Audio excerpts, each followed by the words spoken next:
Alright guys, and welcome back to today's video from Farmer Scoobs. Sorry I haven't had a video up now the last couple of days, but it has been manic here trying to get bits and pieces done. We have done our second cut silage. You would have seen me mowing, I think maybe, in the last video. I don't know if I got the raking on it. I know I definitely didn't get any baling on it, or any of the wrapping, because we were just up the walls, just trying to get it done and dusted and get it squared out of the way. So just in today's video, because we finished our second cut silage, we are no longer requiring the baler for the rest of this year, so I am just doing a small bit of winter maintenance on it, giving it a full clean out and getting all the grass that's stuck to the rollers off it. I've dropped the floor. There's a drop floor in that baler, so I've dropped the floor out and I'm just pulling all the grass that's stuck in between all the grooves and nooks and crannies as well. And just before we finish up with it, I'm going to grease all the beardings, because I won't tell you a lie, I did give it a small quick lick of the power washer in different spots, which you're not supposed to do, but just to try and make life a small bit easier, I did it anyway. So I'm going to grease up the beardings anyway, because I do it every year anyway when it's going into the shed after it's fully used. Just pop a load of grease into the beardings, back it into the shed, job done. I've just the tractor running up there now with the baler on it, just to flush out any of the grass that I was scraping off. And before I'm finished, I'm going to use my dad's leaf blower and just give it a quick, just start up the leaf blower and just give it a quick blow through once it's finished. And then we'll go at the greasing. The wrapper, I'm going to turn the camera on, give me a bit of a look. The wrapper I have tilted up just to get all the grass off underneath it. You can see the baler out there as well, with all the doors open on it. And just getting all the grass ran out of it now. The wrapper I've fully cleaned off, so it's just a couple of beardings needs to be greased on that, or bushings. There's 4 beardings I think, and a couple of bushings just to be greased out. We just got a quick delivery this morning as well. I'll zoom out. From our local co-op, came by post. Estrotech breeding indicators to go along with my AI, and I'll have a video up for that now as well in a few days, of the kit and what straws we've gone for, and rattle for Zach, because I'm out. We're actually going to have to bring our yos back to our potato patch this afternoon, because they are not coming into heat yet.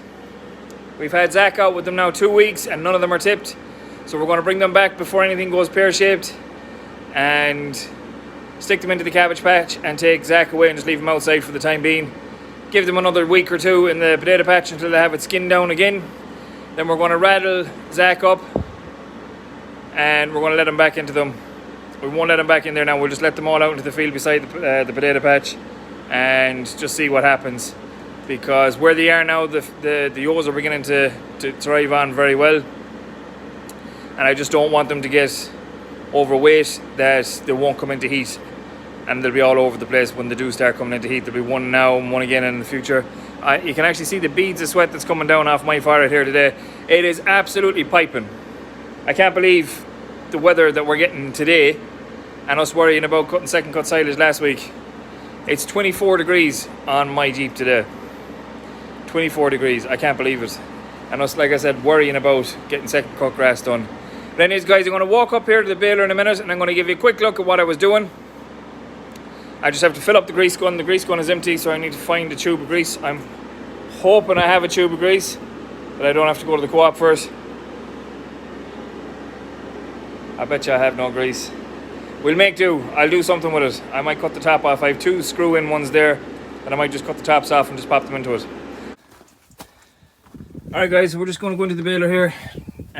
Safety note first. Door is up, and it is locked. Anyone wants to see the lever there. So I'm quite safe going in here now at the minute.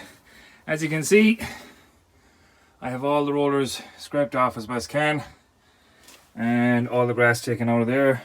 A couple of little bits knocking about the place. I will put the blower on it in a few minutes just to give it one last lick, but it's in fairly clean condition now for going into the house for the winter time.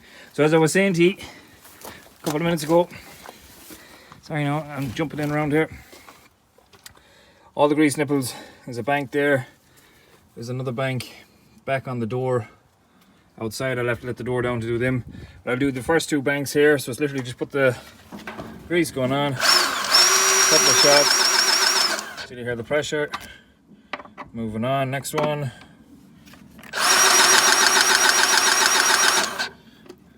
Next one.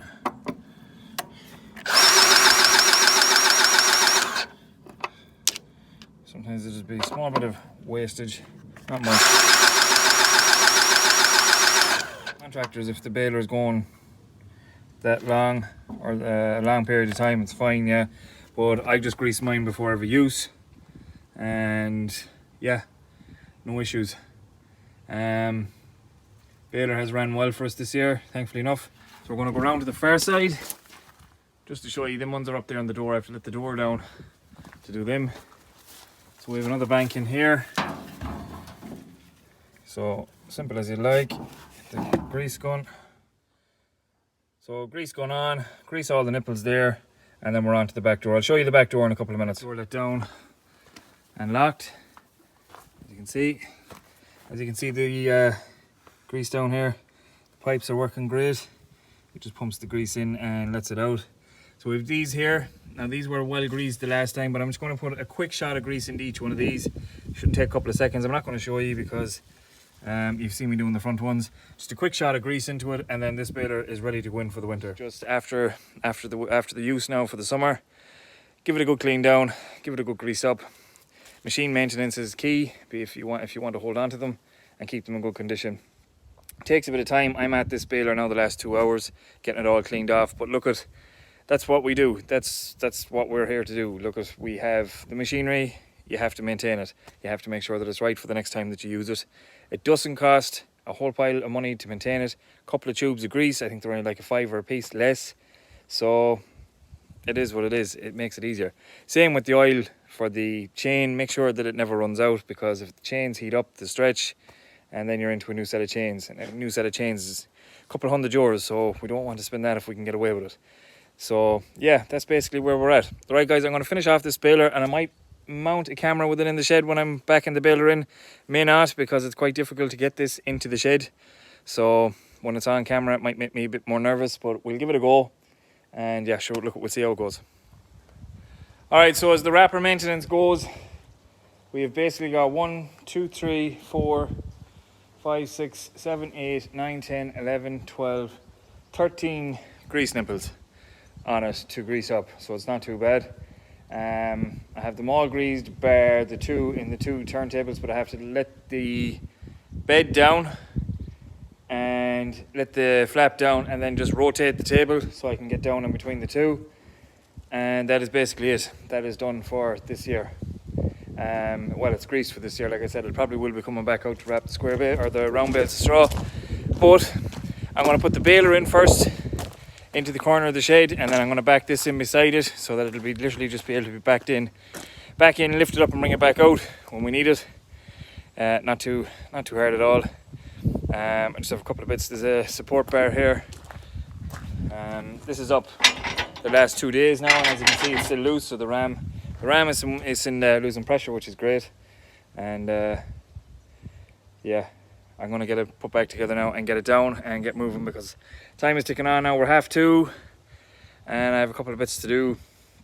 I'm going to get, like I said, put the baler in, put the wrapper in, and if I can, I need to bring the sheet back, as I was saying. So I'm waiting on the shepherdess to come down and give me a hand with that. I've also our hay rake just to grease up and get that put back into a shed out of the way. That is done for this year. And yeah, that's pretty much it. That's our silage season pretty much done and out of the way. There's not a whole pile that's happening here today. Suck calves, thriving well. Bring you over for a look. Our Hereford cross suck calves all seem to be doing all right. These 6 ladies are getting on average of 12 to 15 kg of calf crunch a day.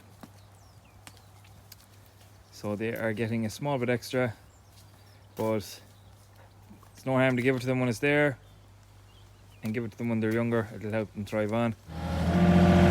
Alright guys, so I have the baler backed into the shed. I'll give you a quick look.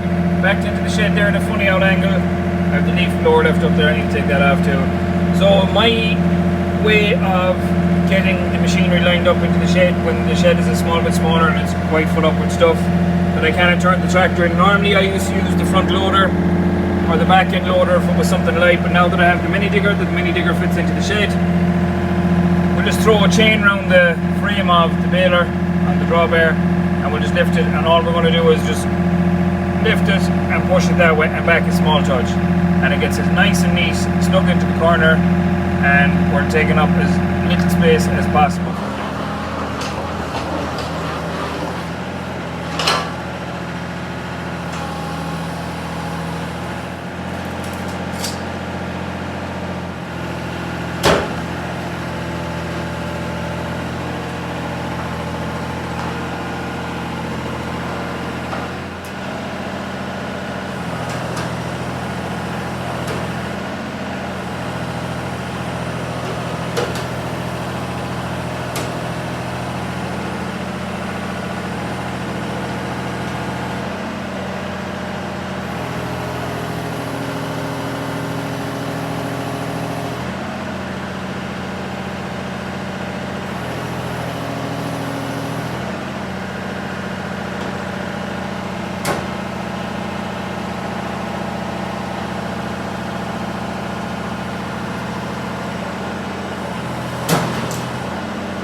So as I said, nice and tight in the corner.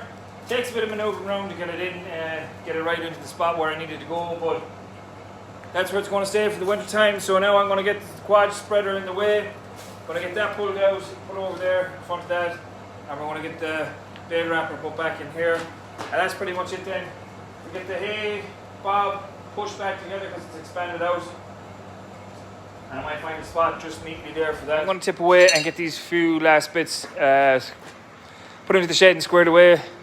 The main thing is the baler's in, that's it for the winter time. Won't be seeing that again this year. I'm going to get the rest of this squared away and we will leave it at that for today. Alright guys, look, we'll chat to you in a few.